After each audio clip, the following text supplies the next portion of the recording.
हुजूर बाबा सावन सिंह जी महाराज की जय। रूहानी डायरी भाग 2 अध्याय 7 दौरा लाहौर व अमृतसर व निवास डेरा। मिस्टर रामनाथ लुथड़ा के यहाँ जेल रोड पर 22 अप्रैल को इतवार के दिन श्री गुरु ग्रंथ साहिब का भोग दिन के 12 बजे रखा गया था और हुजूर को जरूरी तौर पर निमंत्रित किया गया था। लुथड़ा साहिब के प्रेम भाव से हुजूर महाराज जी खुश थे, अतः वहाँ जाना आवश्यक समझकर सुबह के 6 बजे कार से चलकर 7 बजे अमृतसर सत्संग घर पहुँच गए। वहाँ से किराए की कार करके 9 बजे लाहौर रावी रोड सत्संग घर आ गए। डॉक्टर चंद्रबंसी साहिब रिटायर्ड सिविल सर्जन भी साथ थे। पहले लाहौर सत्संग घर में एक शब्द पड़ा गया।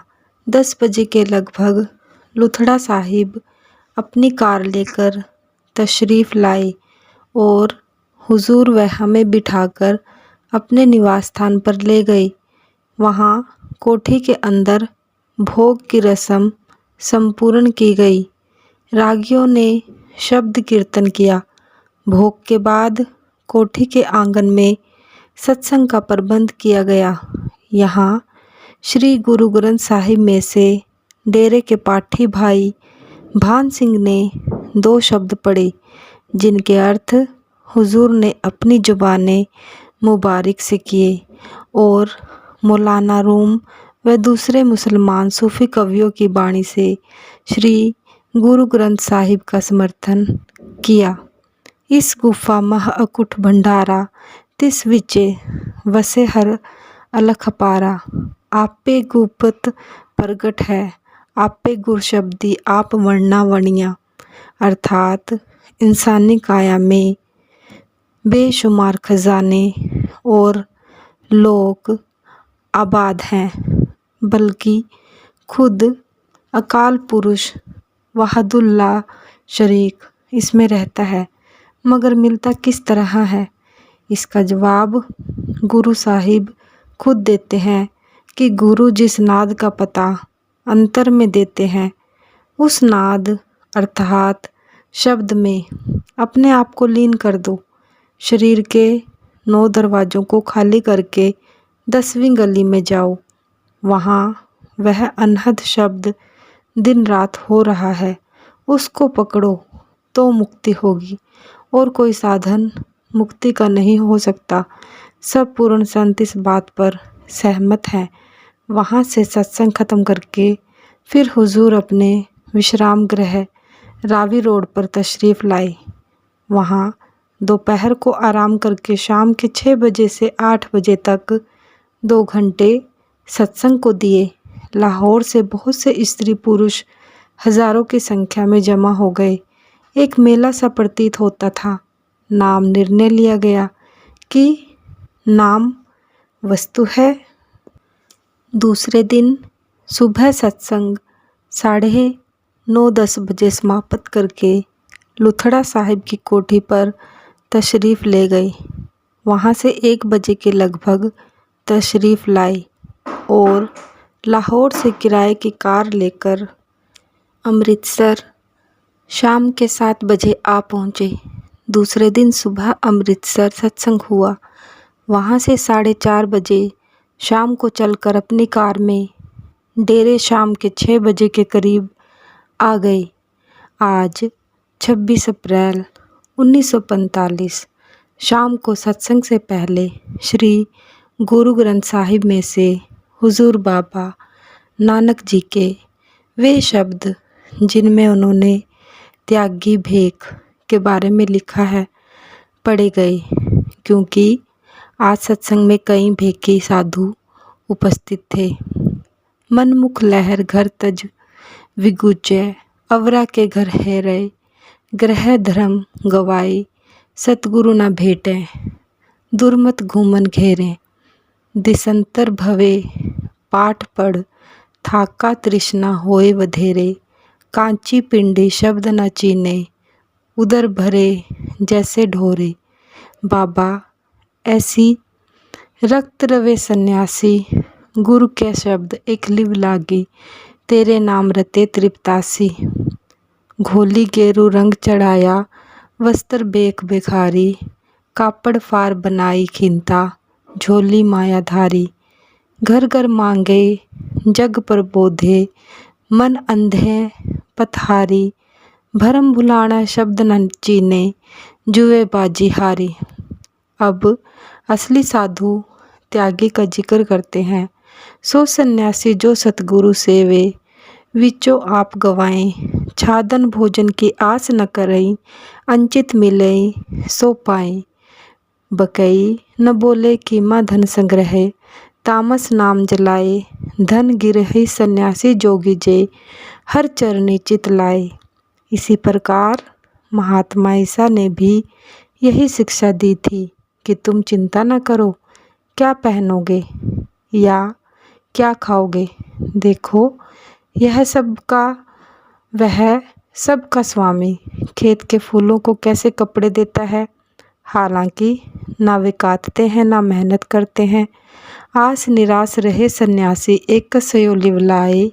हर रस पीवे ता शांत आवे, निज घर ताड़ी लाए। मनवा न डोले गुरमुख बुझे, धावत वर्ज रहाए। गृह शरीर गुरमति खोजे, नाम पदारथ पाए। ब्रह्मा बिसन महेश सरे सठ, नाम रते विचारी। खाणी बाणी गगन पताली, जनता जो तुम्हारी। सब सुख मुक्ति नाम धुन बाणी, सच नाम उर्धारी। नाम बिना नहीं छूटस नानक, साची तरतु तारी। यह नकली साधुओं का हाल है। यही गुरु नानक साहिब असली साधुओं की महिमा में फरमाते हैं। चरण साध के धोए धोए पियो, अर्प साध को अपना जियो। साध की धूर करो स्नान, साधु पर जाइए कुर्बान। और स्वामी जी भी असली और नकली साधुओं का नक्शा खींचते हैं। तुम साध कहावत कैसे, मैं पूछूं तुमसे ऐसे। फिर फरमाते हैं, बुद्धि विचार गुरु मिला न पूरा, और मांग मांग धन जोड़त पैसे।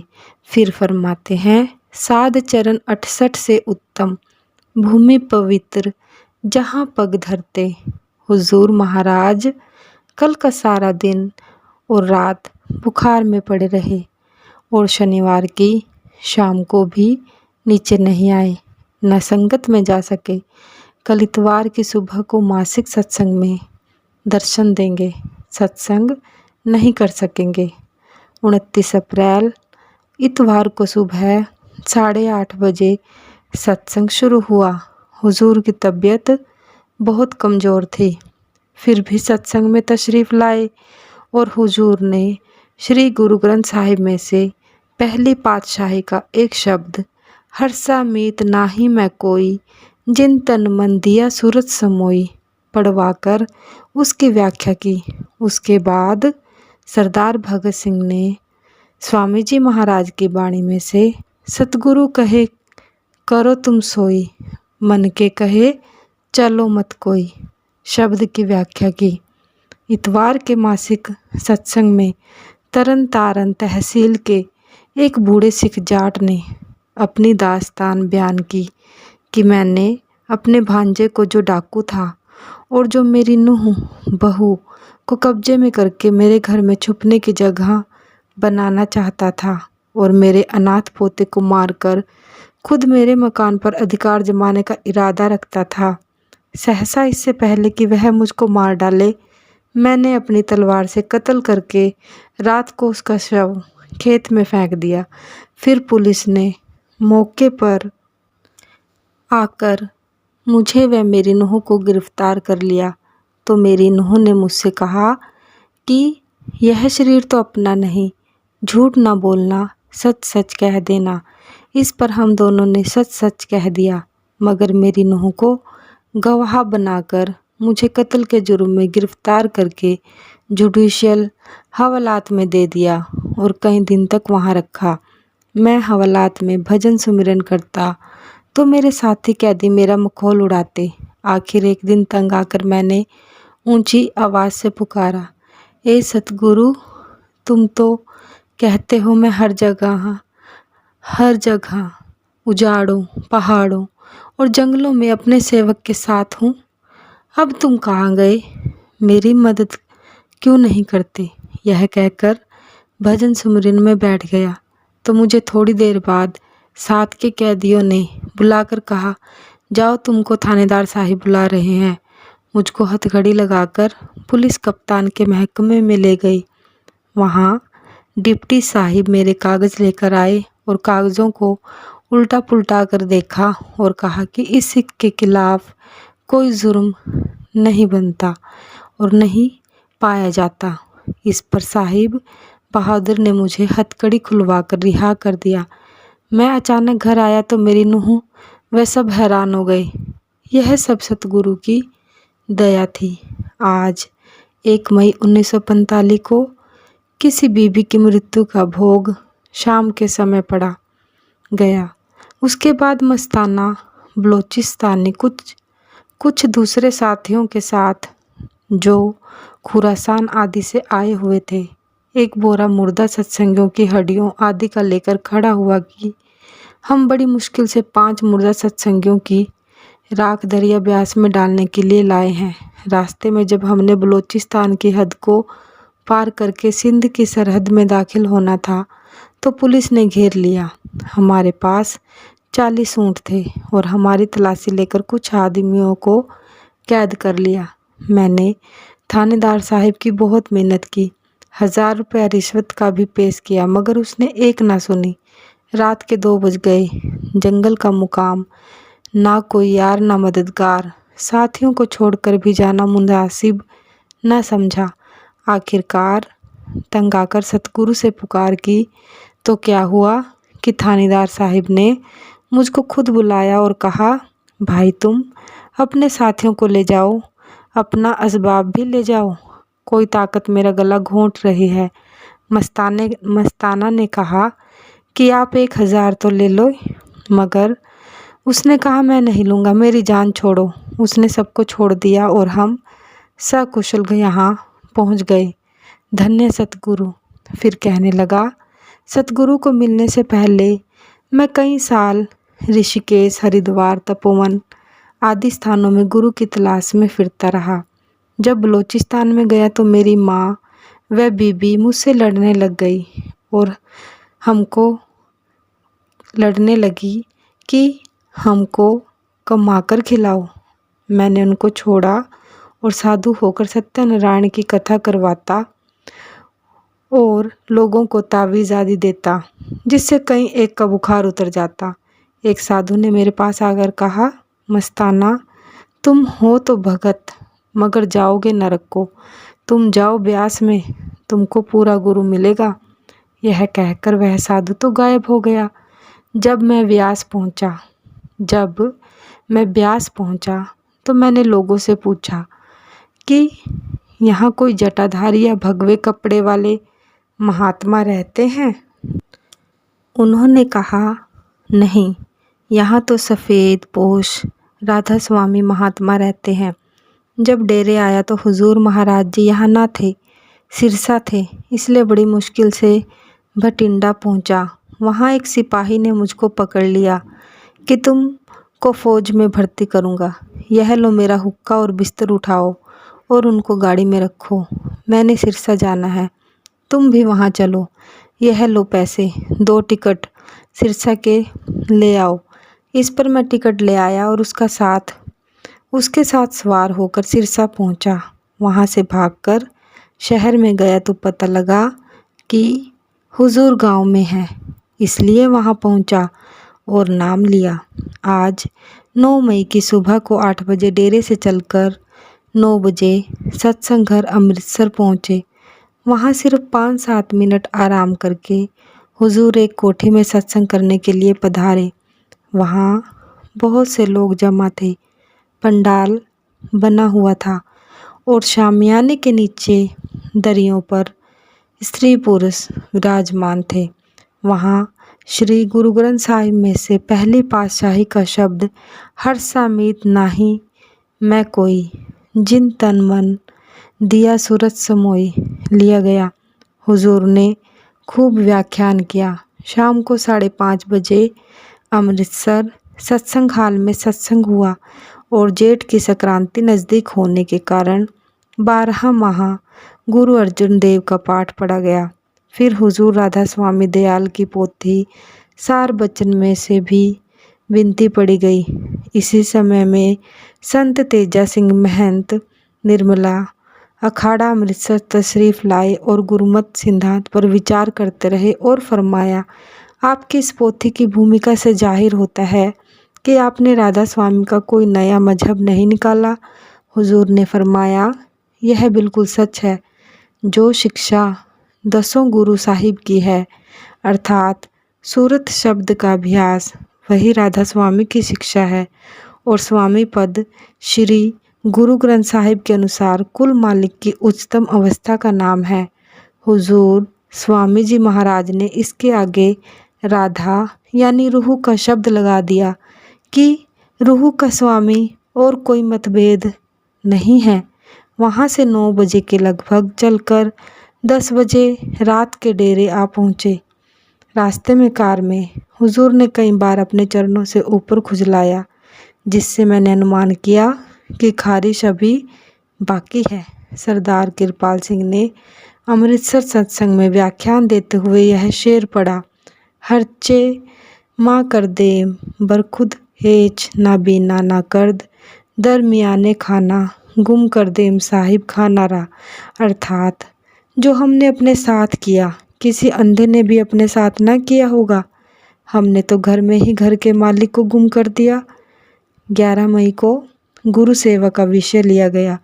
गुरु की सेवा गाखड़ी और उसके बाद संता की होए दासरी एहो आचारा सिखरी, सगल गुणागुण उत्तमो भरता दूर न पिखरी लिया गया। हुजूर ने फरमाया कि जो सेवा गुरु को मंजूर हो वही सेवा करनी चाहिए, जो सेवा उनको मंजूर ना हो वह सेवा नहीं करनी चाहिए। जब मैं कहता हूँ कि कोई मुझे माथा ना टेके तो वैसे ही करना जरूरी है। एह मन सुंदर आपना हर नाम मजिठे रंगरी, त्याग श्याणप चातरी तू जान गोपाले संगरी। मजीठ का रंग पक्का होता है, कपड़ा फट जाए मगर रंग नहीं उतरता। इसी तरह नाम का रंग पक्का है। दुनिया के सब रंग कच्चे और फीके हैं।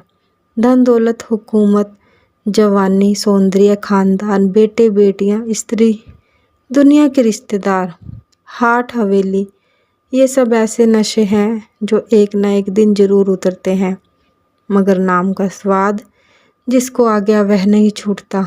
नाम से तात्पर्य उस शब्द या ध्वनि से है जो हर वक्त आदमी के अंतर में ही हो रही है और जिसने सब दुनिया बनाई है। फिर बताया कि लोग मुझको अपने रास्ते पर चलाना चाहते हैं, मगर मैं दिल में हंसता हूँ कि ये अपने आप को मुझसे ज़्यादा सियाने और चतुर समझते हैं। संतों के सामने चतुराई छोड़कर सीधा और दीन होकर बरतना चाहिए। 12 मई को हुजूर ने खुद सत्संग शाम को फरमाया। हाजिरी ज़्यादा ना थी। राग सोही महला 3 का शब्द लिया गया। ना में ही ते सब किछ होआ, बिन सतगुरु नाम न जापे। गुरु का शब्द महारस मीठा, बिन चाखे साध न जापे। कोडी बदले जन्म गवाया, चिनस नाही आपे। गुरमुख होवे ता एको जाने, होमे दुख न सतापे। बलिहार गुरु आपने, मीटो जिन साचे, स्यों लिवलाई। शब्द चीन आत्म प्रगासिया, सहजे रहया समाई। गुरमुख गावे गुरमुख बुझे, गुरमुख शब्द विचारे। जियो पिंडरा सब गुरते, उपजई गुरमुख कारज संवारे। मतलब यह है कि सब दुनिया नाम यानी इर्म आजम ने बनाई है और नाम बिना गुरु के नहीं मिलता। यह नाम या शब्द या आकाशवाणी ऐसी रसीली है कि जिन्होंने इसका स्वाद चखा वे ही जानते हैं। दुनियादार लोग अपना जीवन मुफ्त सांसारिक धंधों और मोहन में नष्ट कर देते हैं, जबकि चाहिए यह था कि उस नाम की खोज करते और उसको पाते जो कि वहदुल्लाह शरीक अद्वितीय है। शब्द को पकड़कर रूह का पता लगा। जब रूह पर से तीनों पर्दे स्थूल सूक्ष्म कारण शरीर के उतर गए, मालूम होता है कि हुजूर स्वामी जी के वक्त में भी सत्संगियों और सत्संगनों में झगड़े हो जाया करते थे। इसलिए उनको यह शब्द कहना पड़ा, कहाँ लग कहूँ कुटिलता मन की, कान न माने गुरु के वचन की। इस शब्द से यह पता चलता है कि उस वक्त भी उनके सेवकों में स्वामी जी महाराज की सेवा पर झगड़े हो जाया करते थे। कोई सेवक कहता था कि यह सेवा मेरी है, तुमने क्यों ली। स्वामी जी की इच्छा थी कि सब आपस में प्रेम प्यार से गुजारा करें।